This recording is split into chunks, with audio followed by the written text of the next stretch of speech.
রাতের সংবাদে আপনাকে স্বাগতম। প্রথমে জানিয়ে দিচ্ছি সংবাদ শিরোনাম।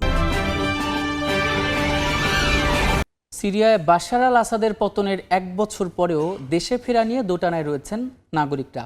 দেশে ফিরেও কাজ নেই, ঘরবাড়িও নেই। দীর্ঘ যুদ্ধের ক্ষত এখনও জীবন্ত। আর জার্মানিতে থাকা সিরীয়রা এখনও ভাবছেন, ফেরার মতো নিরাপদ কি নতুন সিরিয়া? ভোটের আগ মুহূর্তে আবারও জান্তা বাহিনীর নৃশংসতা। সাংহাইয়ের একটি দোকানে ফুটবল খেলা দেখার সময় জান্তার বিমান হামলায় নিহত হয়েছেন অন্তত ১৮ জন গ্রামবাসী। বিদ্রোহী গোষ্ঠীগুলোকে শেষ না করা পর্যন্ত সেনারা ক্ষান্ত হবে না বলে হুঁশিয়ারি দিয়েছেন জান্তা প্রধান মিন অং হ্লাইং। জাপানের উত্তর পূর্ব উপকূলে ৭.৫ মাত্রার শক্তিশালী ভূমিকম্প আঘাত এনেছে। সোমবার স্থানীয় সময় রাতে আওমেরি অঞ্চলের উপকূলে আঘাত আনে ভূমিকম্পটি। উপকূল থেকে ৮০ কিলোমিটার দূরে ও ভূপৃষ্ঠ থেকে ৫০ কিলোমিটার গভীরে ছিল এর উৎপত্তিস্থল। এই ঘটনায় অন্তত ৩০ জন আহত হয়েছেন। অস্তিত্ব সংকটে ভুগছেন বর্তমান জার্মান চ্যান্সেলর ফ্রিডরিশ মের্জ। শুধু যে তিনি জনপ্রিয়তার তলানিতে আছেন তা নয়, তার নেতৃত্বে দেশটির জোট সরকারের নানা সিদ্ধান্তের প্রতিও আস্থা রাখতে পারছেন না দেশটির সাধারণ মানুষ। এবার শুনবেন বিস্তারিত।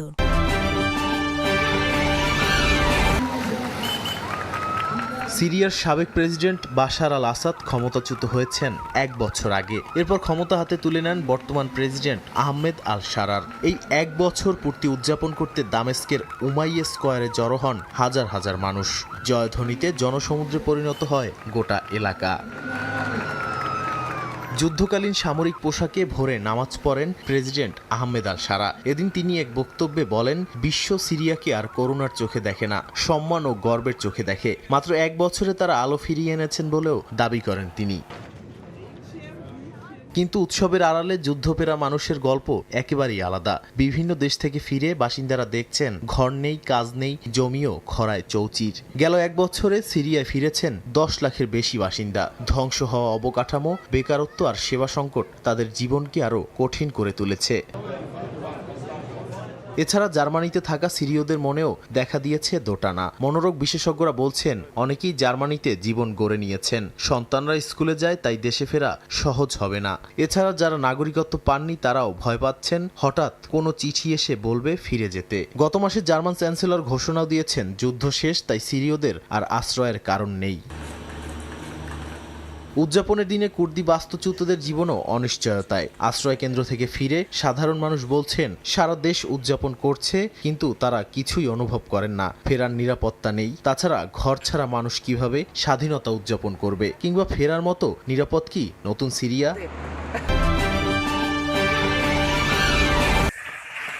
আগাইং অঞ্চলের তাবাইনের মায়াকান গ্রামে ফুটবল ম্যাচ দেখতে জড়ো হয়েছিল স্থানীয়রা। রোববার স্থানীয় সময় রাত ৮টার পরপরই বিমান হামলা চালায় জান্তা বাহিনী। দুটি বোমায় মুহূর্তেই ধ্বংস হয় চায়ের দোকান। নিহত হন শিশুসহ বেশ কয়েকজন। গ্রামবাসী জানায়, এলাকায় কোনো লড়াই চলছিল না, তবুও নিয়ন্ত্রণ প্রতিষ্ঠার নামে নির্বাচনের আগে জান্তা বাহিনীর হামলা বাড়ছে। চা দোকানের পাশাপাশি ২০টির বেশি ঘর ক্ষতিগ্রস্ত হয়েছে। এ কারণে বহু পরিবার গ্রাম ছেড়েছে। যারা আছে তারা বাধ্য হয়ে মাটির নিচে তৈরি করছে আশ্রয় কেন্দ্র। এই হামলার মধ্যেই সেনাপ্রধান মিন অং হ্লাইং ঘোষণা করেছেন, বিদ্রোহী গোষ্ঠী না মুছে গেলে সেনাবাহিনী রাজনীতি ছাড়বে না। ২০০৮ সালের সংবিধান ২৫% আসন সেনাদের জন্য স্থায়ী করেছে উল্লেখ করে তিনি ভোটারদের আহ্বান জানিয়েছেন সেনাবান্ধব প্রার্থীদের সমর্থনে। বিশ্লেষকদের মতে এই অবস্থায় ডিসেম্বরের শেষ দিকে শুরু হওয়া নির্বাচনী প্রক্রিয়া গণতন্ত্র নয়, সামরিক আধিপত্যই আরও শক্তিশালী হবে। দেশটি নির্বাসিত গণতন্ত্রপন্থীরা বলছেন, চলমান গৃহযুদ্ধের মধ্যে এই ভোট শুধুই বৈধতার নাটক। বাস্তবে জনগণের জীবনের নিরাপত্তাই সবচেয়ে বড় প্রশ্ন হয়ে দাঁড়িয়েছে। সোমবার স্থানীয় সময় রাতে শক্তিশালী ভূমিকম্পে কেঁপে ওঠে জাপান। দেশটির আবহাওয়া সংস্থা জানিয়েছে, ভূমিকম্পের কেন্দ্র আওমরি অঞ্চলের উপকূল থেকে ৮০ কিলোমিটার দূরে এবং ৫০ কিলোমিটার গভীরে। স্থানীয়রা জানান, অন্তত ৩০ সেকেন্ড ভূকম্পন অনুভূত হয়েছে।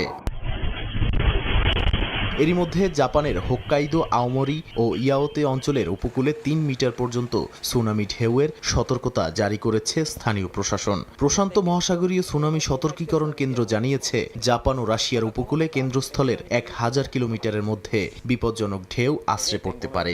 যদিও পরে সে সতর্কতা তুলে নেওয়া হয়, তবে জাপানের উত্তরাঞ্চলে আরও শক্তিশালী ভূমিকম্পের সতর্কতা জারি করা হয়। এদিকে আহতদের হাসপাতালে ভর্তি করা হয়েছে বলে জানিয়েছে স্থানীয় গণমাধ্যম। ফুকুশিমা পারমাণবিক কেন্দ্র সহ অন্যান্য পারমাণবিক স্থাপনার নিরাপত্তা পরীক্ষাও চলছে। জাপানের আবহাওয়া সংস্থা ও প্রধানমন্ত্রী সবাইকে উঁচু জায়গায় সরতে, সুনামি আশ্রয় কেন্দ্রে যেতে এবং সতর্কতার সময় নিরাপদ অবস্থান ত্যাগ না করতে নির্দেশ দিয়েছেন। প্রধানমন্ত্রী সানায় তাকাইচি জানিয়েছেন, সরকার মানুষের জীবনকে সর্বোচ্চ প্রাধান্য দিয়ে জরুরি ব্যবস্থা নিচ্ছে। বছরের শেষে এসেও সাধারণ মানুষের আস্থা অর্জনে পুরোপুরি ব্যর্থ বর্তমান জার্মান চ্যান্সেলর ফ্রিডরিশ মের্জ।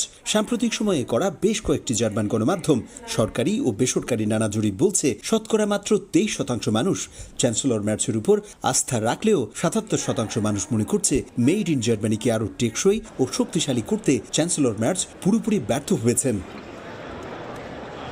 শুধু তাই নয়, দেশটির সাধারণ জনগণকে দেওয়া নির্বাচনী প্রতিশ্রুতি রক্ষায় তাঁর নেতৃত্বে ক্ষমতাসীন রাজনৈতিক দল সিডিইউ ও এসপিডি জোট সরকারের উল্লেখযোগ্য কোনো সাফল্য নেই। এ কারণে দেশটির 70% সাধারণ মানুষ মনে করেন মের্জ সরকার জনগণকে বুঝতে অক্ষমতার পরিচয় দিয়েছে।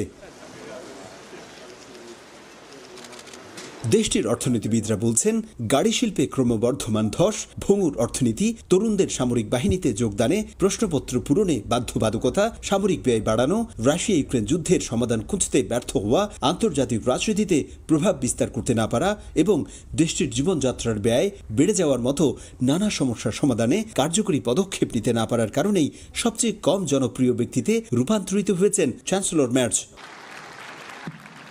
এদিকে নির্বাচনী অঙ্গীকার পূরণ করতে না পারা, জনগণের উপর অহেতুক ঋণের বোঝা চাপিয়ে দেওয়া সহ সাধারণ মানুষের ব্যয়ভার বেড়ে যাওয়াকে 70 বছর বয়সী চ্যান্সেলরের অযোগ্যতার পরিচয় বলছে দেশটির প্রধান বিরোধী দল অল্টারনেটিভ ফর ডয়েচল্যান্ডের শীর্ষ নেতারা। ফ্রিডরিশ মের্জের আগে জার্মানিতে আরও 9 জন চ্যান্সেলর বেশ নিষ্ঠার সাথে দায়িত্ব পালন করলেও জনপ্রিয়তার এমন ভগ্নদশা কারোরই হয়নি। সমাজতত্ত্ববিদদের মতে, নির্বাচনের আগে জার্মানির প্রতিটি খাতে আমূল পরিবর্তন আনার যে প্রতিশ্রুতি ফ্রিডরিশ মের্জ দিয়েছিলেন, তাতে তিনি পুরোপুরি ব্যর্থ হওয়ায় তার জনপ্রিয়তার এমন বেহাল দশার মূল কারণ